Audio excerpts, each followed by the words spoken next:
Alors, salut à tout le monde et bienvenue dans cette nouvelle présentation, dans cette nouvelle journée de la Polyglot Gathering Online 2023. Et c'est pour moi un gros honneur d'être ici avec vous.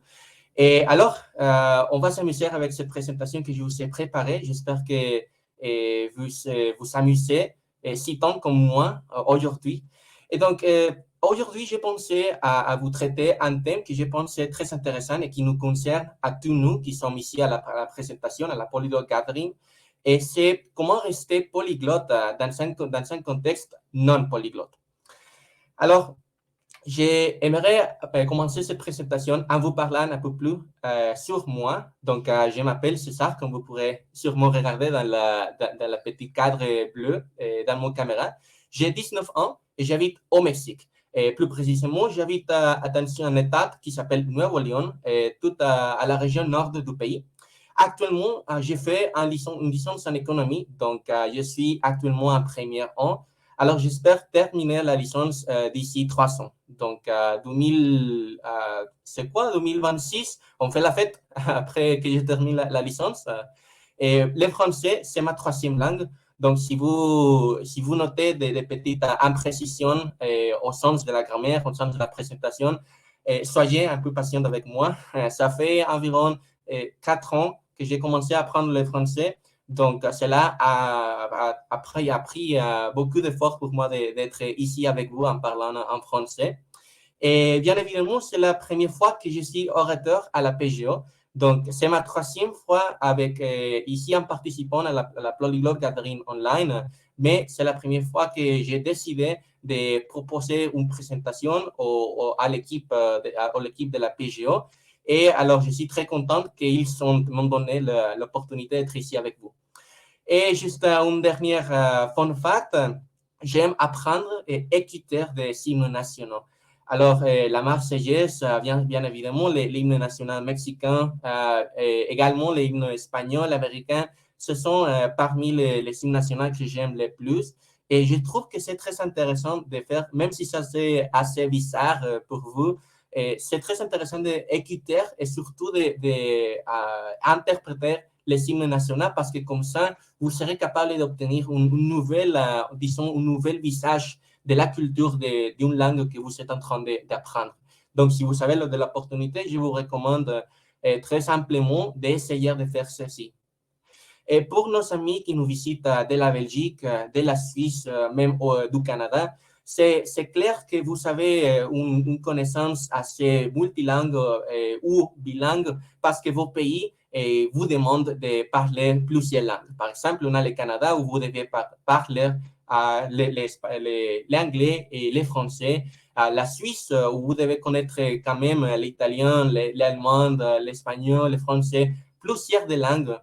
Mais on trouve par contre d'autres pays, comme par exemple la France, où le français, c'est actuellement la seule langue officielle du pays. Également au Mexique, dans mon propre cas, c'est l'espagnol qui c'est la seule langue qui est marquée comme officielle dans le gouvernement national. Et donc, pour nous, les polyglottes, c'est parfois assez dérangeant de trouver que c'est ça le cas parce qu'on n'a pas l'opportunité de bien, on va dire, de bien apprendre ou de bien pratiquer les autres langues qu'on a déjà attendre à apprendre ou que nous sommes en train d'apprendre. Donc, la question, je pense, c'est très clair ici. Et c'est quoi faire si j'habite dans un pays monolingue et je veux continuer à apprendre des langues.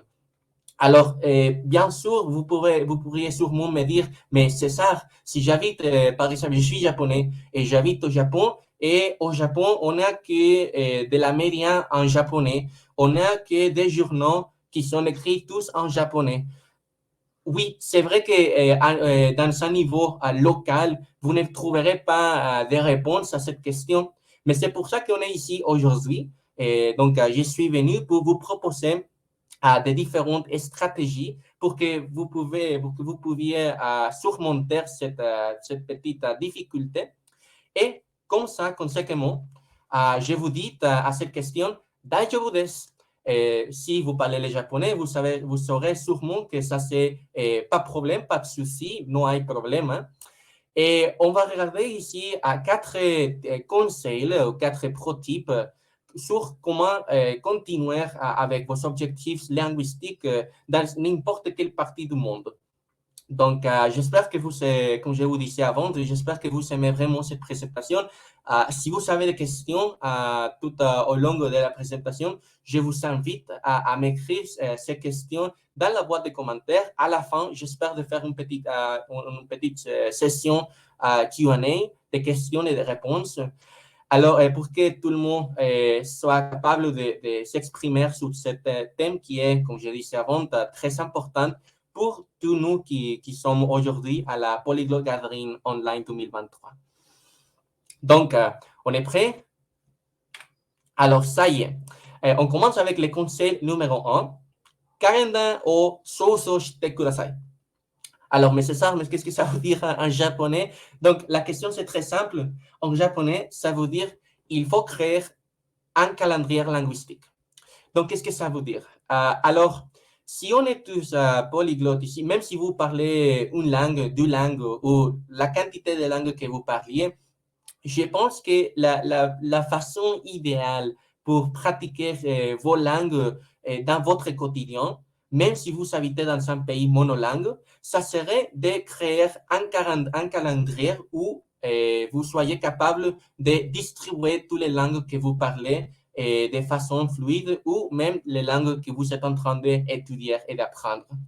Donc, vous savez que la semaine a 7 jours, donc vous pouvez partir de ce point pour commencer à faire des divisions journelles ou bijournelles, juste pour être sûr que vous allez pratiquer toutes les langues dans une manière assez équilibrée. Donc, dans mon cas, je vous partage mon cas. Je parle 4 langues, donc l'espagnol, qui c'est ma langue maternelle, l'anglais, qui c'est ma 12e langue, le français, ma 3e langue, et finalement le japonais, qui c'est ma 4e langue et la langue que je suis en train d'apprendre aujourd'hui. Donc, j'ai commencé à apprendre le japonais il y a 1 an et demi. Et j'espère d'arriver à prendre l'examen N3. Si vous connaissez les concepts des examens japonais, vous saurez seulement que le niveau N3, c'est l'équivalent d'un niveau B1, B1,5 d'une langue européenne. Donc, c'est une langue que je suis encore en train d'apprendre, non? Et donc, dans mon cas, j'ai décidé de mettre un calendrier linguistique. Donc, le lundi, j'essaie de ne parler que les japonais. Et bien évidemment, ceux qui habitent dans mon environnement social ne parlent pas le japonais. Alors, avec eux, bien sûr, je parle l'espagnol. Mais quand je suis toute seule, quand je suis en train de manger, moi, j'ai la chance d'avoir des amis qui parlent le japonais, même des amis d'origine japonaise. Donc, avec eux, je leur demande de ne parler que le japonais avec moi. C'est une manière pour moi de pratiquer cette langue-là. Et donc, on fait ça toute la journée. Après le mardi, je fais le même, mais en français. Donc, comme je disais avant, dans mon université, j'ai la chance d'avoir des amis qui proviennent de différents pays, donc la France, le Japon, le Liban, etc. Et j'essaie de parler avec eux leur langue de son pays. Après, ils pratiquent avec moi l'espagnol aussi. Mais les mardis, j'ai des amis qui sont français et on a déjà créé un espèce de contrat social où les mardis, on ne parle que le français et les vendredis, on ne parle que l'espagnol. Comme ça, tous les deux, on pratique les 2 langues. Et le mercredi, donc, j'ai décidé de pratiquer un peu l'anglais et le japonais en même temps. Donc, dans la première moitié du jour, je parle l'anglais et je pense en anglais. Et dans la deuxième moitié du jour, je parle le japonais. Et cela sera convenient surtout pour les personnes ici qui sont aujourd'hui, qui parlent plus de 7 langues, 8 langues. Et bien sûr, c'est impossible de dédier un jour pour langue si vous parlez plus que 7 langues, non? Et après, je vais vous mettre ici que si vous avez plus d'une personne à votre maison, soit votre famille, soit un roommate, donc essayez quand même de leur proposer cette idée. Peut-être peut-être qu'ils sont d'accord avec ça et même vous serez tous de la fun, vous allez tous s'amuser en pratiquant vos différentes langues. Après, je vous montre ici des exemples personnels. Donc, le vendredi, vous verrez qu'on a l'espagnol dans mon portable. Donc, j'échange presque chaque jour les langues de mon portable. Et le vendredi, vous verrez l'espagnol. Le mardi, le japonais. Donc, vous verrez l'application là de la configuration du portable. Donc, c'est tout en japonais. Les jeudis, vous verrez ici ma boîte de nouvelles. C'est tout en français. Donc, s'il s'agit de nouvelles qui ne sont pas nécessairement provenientes de la France, de la Belgique, vous verrez que c'est tout en français. Donc, ici, on va juste résumer un peu ce que je viens de dire. Le premier tip, ça serait de créer un calendrier linguistique et comme ça, vous serez capable de pratiquer vos langues dans le quotidien. Alors, on continue avec le deuxième conseil, et ça serait de respecter le type numéro un, at all times, c'est-à-dire tout le temps. Ouais, parce que, mesdames et messieurs, c'est facile de vous proposer quelque chose, mais la chose la plus compliquée de faire ça, c'est en fait la chose qui suit après la proposition. Et ça veut dire précisément de respecter la proposition et de continuer avec cela jusqu'à la fin de cette période que vous avez proposée. Si vous avez dit, par exemple, disons que vous voulez pratiquer ou essayer le calendrier linguistique pendant 6 mois, donc la chose la plus difficile, ça sera effectivement de continuer avec cela pendant 6 mois. Donc, le conseil numéro 2 que je vous donne pour pratiquer vos langues dans un contexte non polyglotte, ça sera de consulter pas seulement votre média local, mais essayez quand même de faire vos recherches quotidiennes dans la langue de la journée qui correspond à la semaine. Donc, cela veut dire, si vous êtes, dans mon cas par exemple, si vous êtes au mardi, disons, alors vous allez chercher tout en français. Si vous êtes lundi, vous allez chercher tout en japonais. Vous essayerez quand même d'écouter toutes vos nouvelles en japonais, etc. Bien sûr, cela ne veut pas dire que vous n'avez pas de la permission de continuer à écouter des nouvelles dans votre langue maternelle. C'est juste que si vous avez l'opportunité de décider entre une langue et l'autre, je vous conseille fortement de choisir la langue qui correspond à cette jour-là. Et donc, vous pourrez sûrement me dire, mais César, il n'y a que des journaux, disons par exemple que vous habitez en Allemagne, donc il n'y a que des journaux en allemand à la rue. Et c'est vrai, bien sûr, les personnes, les Allemands, peut-être ils ne pensent pas nécessairement à parler 4, 5, 6 langues, ou même c'est ça précisément le cas des Mexicains ou des Américains, etc. Par contre, aujourd'hui, avec la technologie qu'on a, mesdames et messieurs, c'est très facile de changer cette situation. Et surtout, ça sera le cas si on va sur Internet et on consulte les sites web des sites d'information, comme par exemple, ici, je vous donne 2 exemples particuliers. Alors, le NHK, c'est le site d'information le plus important du Japon. Mais on voit ici que j'étais capable de mettre la page en français. Et donc, il s'agit quand même de nouvelles japonais, mais ils sont tous écrits en français. Et vous verrez que dans la partie droite, en haut, on verra un petit bouton où vous pourrez changer la langue du site web. Et vous pourrez bien sûr mettre le site web en français, en espagnol ou dans n'importe quelle langue que vous êtes en train de pratiquer ce jour-là. Alors, je vous donne un deuxième exemple. C'est la page de la BBC, donc le site d'information très connu d'Angleterre. Et vous verrez là qu'on on va parler là des nouvelles qui se sont passées en France, mais je suis en train de la lire en japonais. Alors, c'est la multiculturalité dans laquelle on invite aujourd'hui qu'il faudra prendre avantage de. Et il faut considérer qu'aujourd'hui, on habite dans une situation globale où on parle plusieurs langues et et on est tous en train d'apprendre à des différentes langues. Et comme ça, on sera capable toujours de partager de différentes situations, de partager de différents événements dans n'importe quelle langue.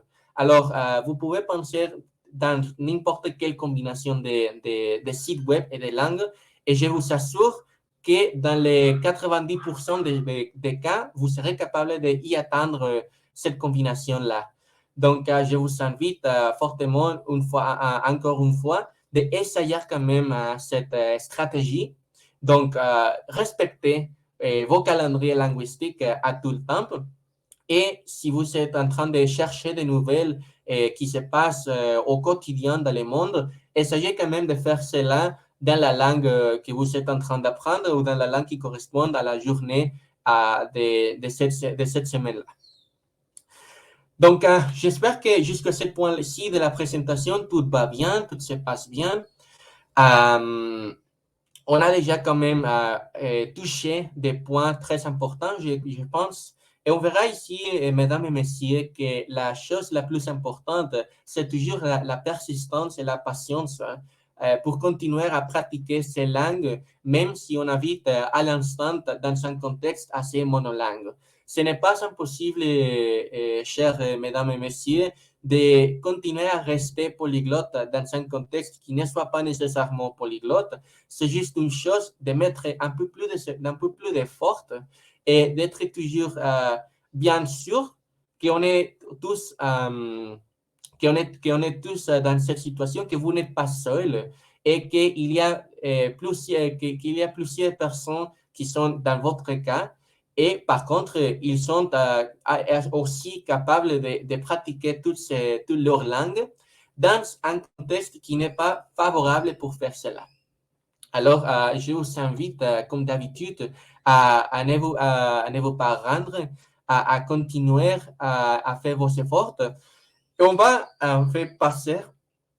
je vais passer à vous partager du conseil en plus que je pense que seront très importants pour que vous puissiez mettre tous ces conseils-ci dans la pratique à votre quotidien. Donc, on va continuer avec le troisième conseil. Et mesdames et messieurs, c'est important ici de commencer à penser à l'oral et l'écrit. Je suis sûr que parmi vous, il y aura des personnes, je vais mettre juste un cas, je pense un cas très commun.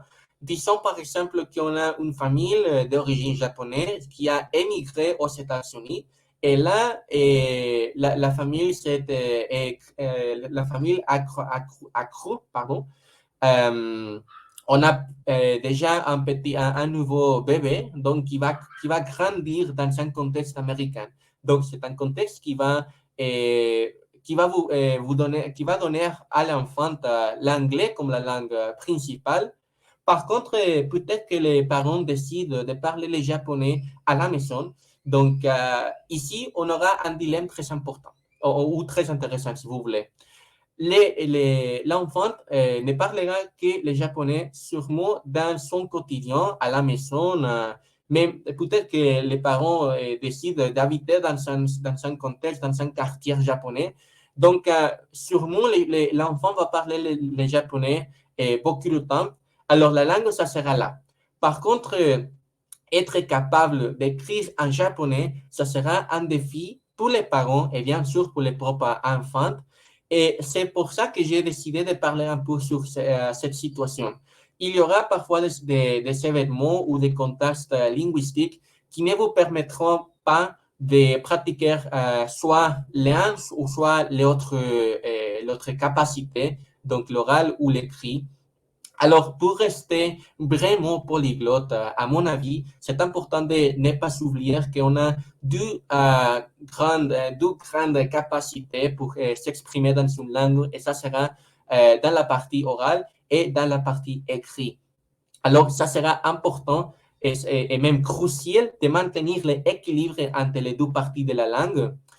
Et pour arriver, pour atteindre cela, je vais vous proposer des différentes stratégies que vous pourrez appliquer dans votre quotidien.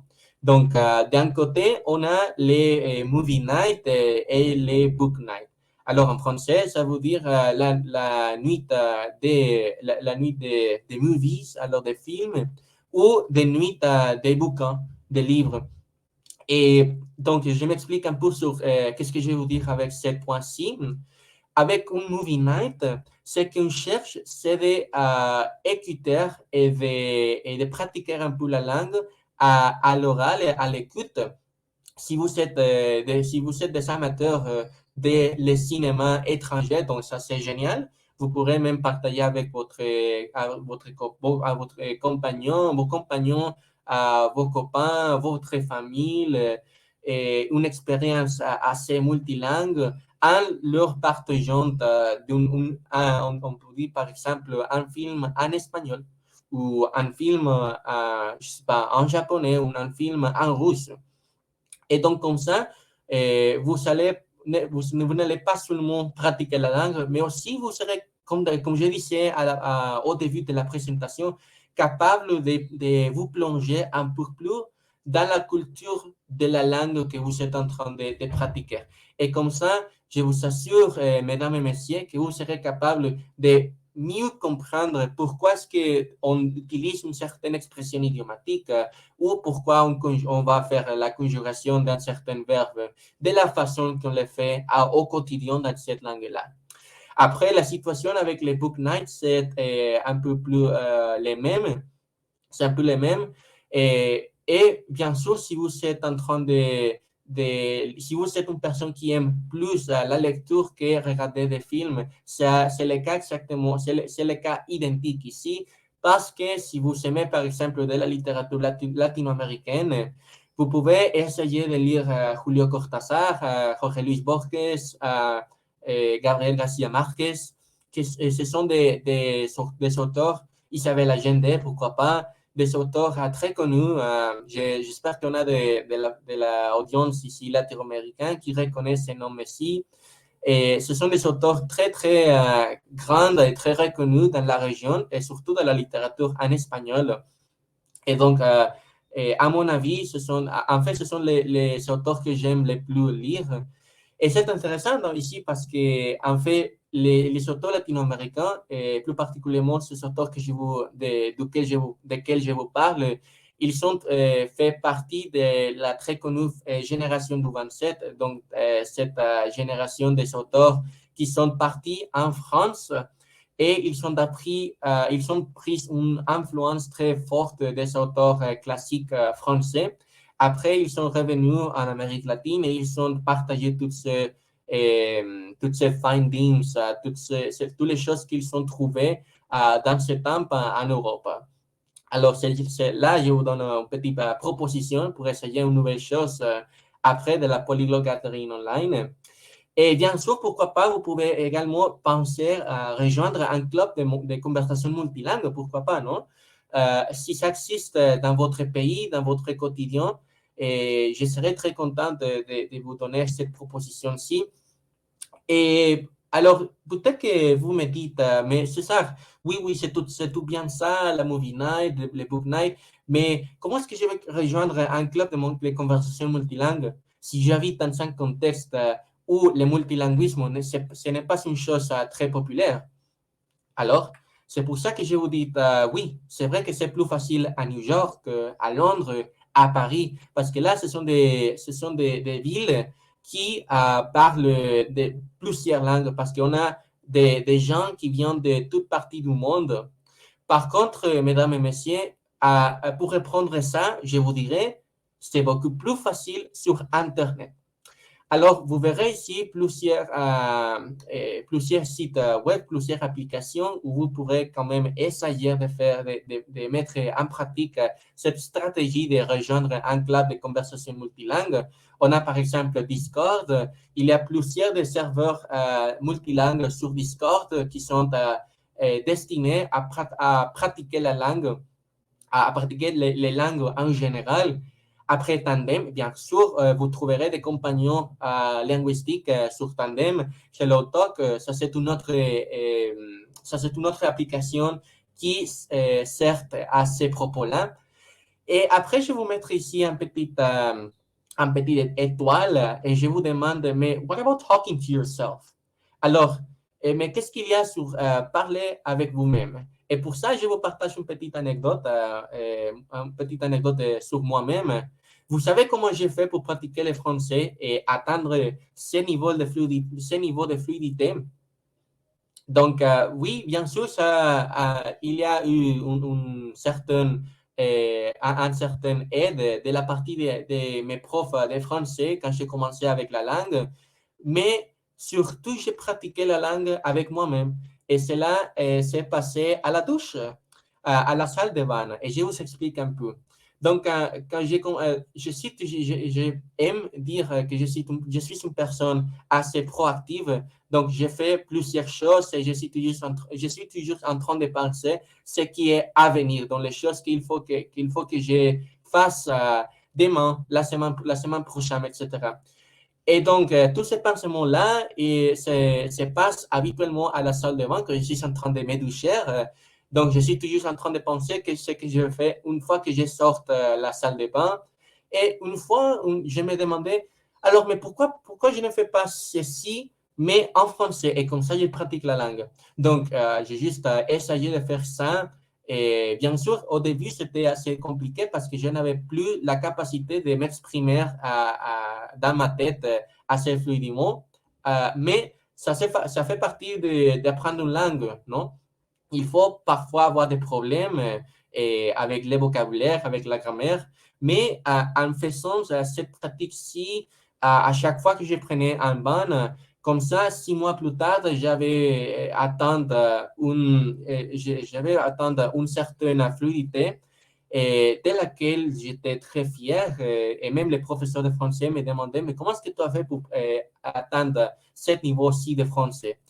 Et quand je les ai partagé l'expérience, on a tous à rigoler, mais c'est vrai que ça a fonctionné. Donc, si vous passez du temps si vous passez beaucoup de temps pas seul ou si vous êtes au bureau et vous êtes en train de travailler, donc j'espère que vous essayez quand même de mettre en pratique un, deux ou même tous les trois conseils que je viens de vous partager et pourquoi pas continuer avec les prochains et les derniers conseils que je vous ai apportés aujourd'hui dans cette présentation. Et cela sera le conseil numéro 4, et comme je disais, c'est le dernier dans cette occasion. Et je vous conseille de continuer à participer à des événements multilingues. Donc, dans la Polyglotte Gathering, bien sûr, j'espère que vous avez déjà participé à la salle de conversation multilingue. Et il faut dire que la PGE ne me paye pas pour dire ceci, c'est juste un pensée personnelle. Et donc, et j'espère que vous pensez à continuer à participer dans dans ce type ce genre de événements, parce que comme ça, vous pratiquerez, oui, vos langues, mais aussi vous connaîtrez beaucoup de personnes, plein de personnes, des personnes qui se sont des personnes extraordinaires, pas seulement au niveau de la langue, mais également au niveau des choses qu'ils font dans leur quotidien. C'est c'est très intéressant de regarder comment ils sont capables de pratiquer, de faire plein de choses et surtout de mélanger les différentes langues dans son quotidien pour atteindre leurs objectifs dans leur vie personnelle, tout en même temps, comme je disais, de faire l'utilisation de ce multilinguisme duquel on est tous fiers de pratiquer. Et alors, qu'est-ce que la clé finalement pour être capable de rester polyglotte dans un contexte non polyglotte? Je pense que ça peut se résumer à 2 mots. Et ça sera la persistance et la patience de comprendre que oui, bien qu'on habite dans un contexte favorable pour pratiquer les multilingues, pratiquer les différentes langues, de rester multilingue ou polyglotte, on a aujourd'hui, l'Internet, on a des compagnons qui arrivent de l'étranger à travailler ou à étudier à nos institutions, à nos bureaux. Et il faut prendre avantage de ça et surtout comprendre que vous n'êtes pas seul, mesdames et messieurs. Vous avez des amis sur Internet, à la Polyglotte Gathering, qui seront tous ravis et absolument contents de pratiquer toutes ces stratégies desquelles je viens de vous parler ici aujourd'hui. Donc, ce qu'il faut retenir, mesdames et messieurs, chère audience, 4 conseils pour rester polyglotte dans n'importe quelle partie de l'univers. Ça sera faire un calendrier linguistique, ça c'est le premier conseil. Le deuxième conseil, ça sera de respecter le calendrier linguistique. Bien sûr, si vous ne respectez pas le calendrier linguistique, c'est très peu probable que ça fonctionne au long temps. Après, le troisième conseil, ça c'était de maintenir un niveau oral et écrit équilibré et essayer quand même de pratiquer, de trouver des façons pour pratiquer votre capacité oraux et écrit pour toutes les langues que vous pratiquez à votre quotidien. Pardon. Et finalement, bien sûr, participer dans la plus quantité possible des événements polyglottes pour être sûr de continuer à apprendre toujours des différentes personnes et des différentes cultures pour, comme je disais, pour continuer à faire grandir, à expandre vos connaissances linguistiques dans vos langues, les langues que vous parlez, ou bien des langues que vous êtes intéressé à commencer à parler, ou même des langues que vous ne considérez pas apprendre, mais bien sûr, vous pouvez être intéressé à connaître un peu plus sur sur la langue.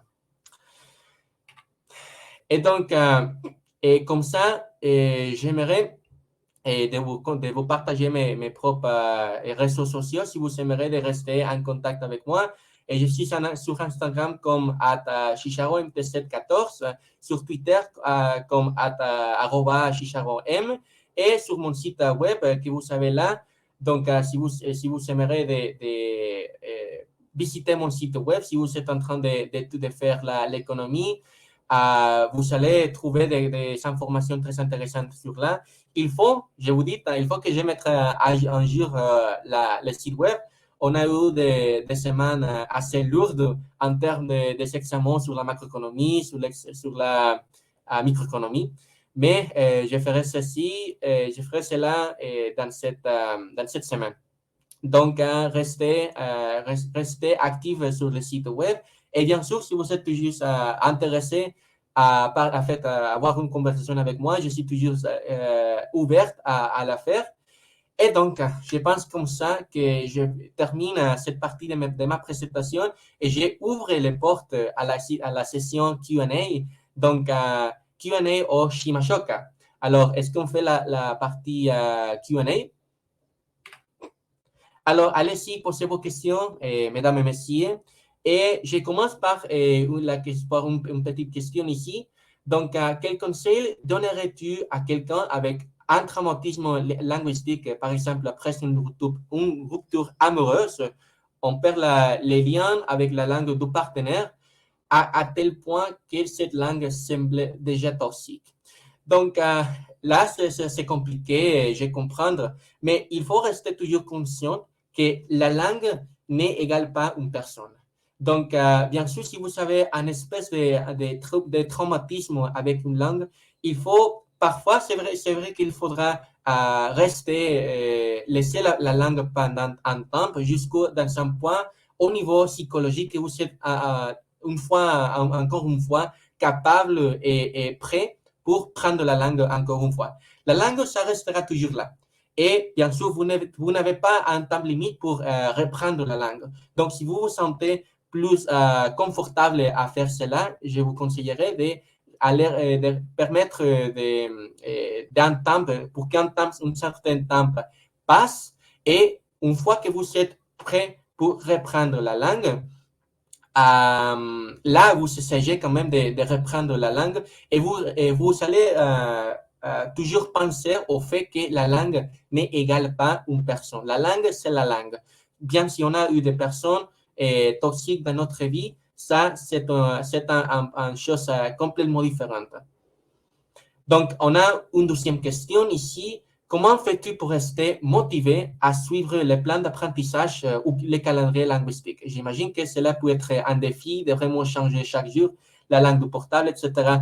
Et oui, c'est vrai que parfois on aura de la paresse, on ne veut pas parler la langue. Cela, c'est normal, mesdames et messieurs. Il ne faut pas oublier qu'on est, des personnes, on est des êtres humains et parfois ces sentiments-là vont nous envahir. Et c'est normal si vous n'arrivez pas à faire le calendrier linguistique dans un jour. Et la chose ici, c'est de ne pas permettre que cette situation, cette streak continue après une semaine ou après un mois. Vous pouvez toujours rester vous permettre de rester un mois, pardon, un jour, 2 jours. C'est pour ça que vous allez inclure votre langue maternelle. Par contre, je vous conseillerais fortement de peut-être avoir une personne qui soit toujours là pour vous conseiller et pour vous rappeler qu'il faut quand même continuer avec cet effort. Je sais que c'est compliqué et donc je reconnais ça. Même dans mon propre cas, cela a été très compliqué au début, mais vous verrez que après un certain temps, ça deviendra partie de vos habitudes du quotidien. Vous verrez que cela deviendra un réflexe involontaire et vous allez changer la langue de votre portable et vous n'allez pas même enregistrer cela dans votre esprit. Donc, pour résumer, c'est recommandable d'avoir une personne qui soit là pour vous, pour que vous restiez motivé. Et bien sûr, essayez quand même de vous donner du temps, pardon, et de la patience pour vous souvenir toujours que vous êtes de cet humain et ce n'est pas nécessaire que vous êtes toujours 24 heures en pensant dans une certaine langue. C'est pour ça qu'on crée le calendrier et on inclut aussi notre langue maternelle. Alors, on a une troisième question ici. Donc, comment commences-tu à apprendre une nouvelle langue? Donc, ça n'est pas nécessairement, il n'y a pas nécessairement une seule façon de faire ça. On pourra trouver, par exemple, des différentes stratégies, comme regarder des vidéos sur Internet, sur YouTube. Si vous êtes à l'étranger par un échange éducatif et professionnel, vous pourrez quand même essayer d'écouter à vos amis étrangers et vous pouvez consulter sur site web des guides pour des guides pour des débutants dans la langue. Mais surtout, ici, je vous donnerai un conseil très important et ça, c'est de ne jamais perdre l'intérêt à la langue. C'est comme ça que vous allez apprendre une nouvelle langue. En restant toujours intéressé à la langue, vous trouverez que ça sera beaucoup facile de trouver des stratégies et vous serez toujours motivé à trouver de nouvelles façons pour rester mis à jour dans la langue que vous êtes en train d'apprendre.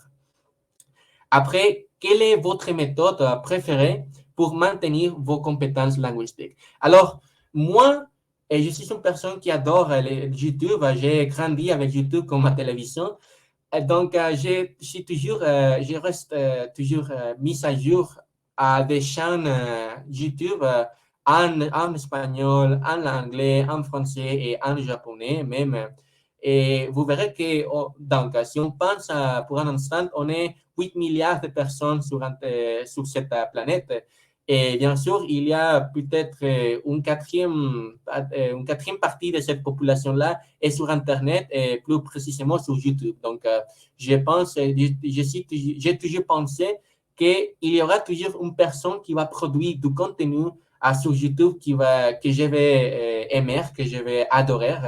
Et comme ça, je cherche sur YouTube du contenu en français, en japonais, pour m'entretenir, pour m'amuser dans mon quotidien, particulièrement quand je prends mon petit déjeuner, mon repas. C'est là où je consulte les sites web dans les différentes langues. Et voilà, c'est ça ma méthode préférée et pour parler, pour pratiquer mes langues. Aussi, j'aime beaucoup pratiquer les langues avec mes amis. Et comme je disais avant, à l'université, il y a des garçons et des garçons et des filles qui parlent le français, le japonais. Et j'ai même écouté l'allemand la semaine dernière, l'arabe. Et donc, si vous êtes intéressé à parler les langues sur campus, c'est juste une chose de marcher un peu autour du campus et vous trouverez sûrement quelqu'un qui est venu au Mexique ou à votre pays à faire ses études. Et je pense qu'ils seront toujours très contents de pratiquer leur langue avec quelqu'un qui montre de l'intérêt à sa langue maternelle. Donc, et je pense que ça, c'est tout pour l'instant. Alors, je vous dis merci beaucoup et une fois de plus pour être ici. Je suis content d'avoir été choisi pour être orateur à la PGO. J'espère que ça continue à être le cas pendant plusieurs d'années et des éditions à venir. Alors, pour l'instant, je vous dis au revoir et j'espère d'avoir des personnes intéressées à continuer la conversation dans mes réseaux sociaux. Alors, on se voit bientôt et continuez à profiter de la Polyglot Gathering dans les jours qui suivent. Au revoir. Ciao, ciao.